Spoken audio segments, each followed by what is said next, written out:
ADL, I mean, the ADL, as a side note, has a fascinating story right now.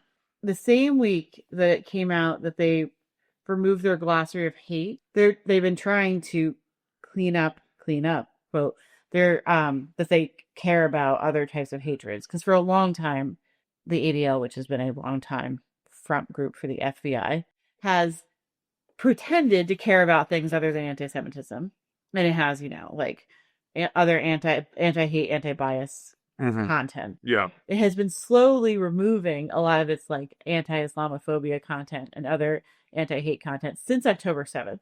And recently I think it deleted its entire glossary of hate or something, some resource it had, because after Charlie Kirk's murder, they got in trouble, public trouble for identifying some of the things that Charlie Kirk and Turning Points USA has said is hateful. So they're trying to, which it absolutely is, trying to remove this stuff from their website, and they exist to make sure that anti-Semitism can be used as a cover for certain political actions by the U.S. government. Yeah, and there's a long history of them also targeting leftists and activists. But Kash Patel and the FBI have said we will no longer work with the ADL. There's no room for front groups like that that are claiming to be anti-hate groups but are really doing this type of work. Mm-hmm. So like this is exactly you get what you fucking deserve. Yeah, how you're chasing after this right flank, mm-hmm. and you're destroying yourself if there's I mean, they didn't have credibility to begin with, really, but they're not the only group that's doing this. You're destroying yourself to get there, and then you get there and they're like, not good enough. Yeah, you're never going to be good enough.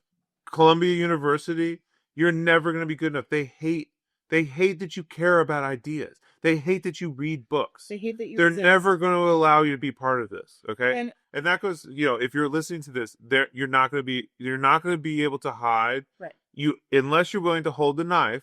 Right. Along with them, you're going to be their enemy. It's not going to. NGOs, they're like, well, maybe we'll get rid of the DEI, the obvious DEI language. We'll get rid of the hot words, and we'll just continue to, I don't know, do jobs program or vocational training or anything that's good for the world. That means you're not on the right side. Yeah. So you can get rid of diversity, equity, inclusion, Black, affirmative action. You can get rid of all those words you want on the website. First of all, they will come after you for having the words 10 years ago. Like you can't rewrite your history. But the things you're trying to do are not, even if you whitewash them, they're still against them. Yeah.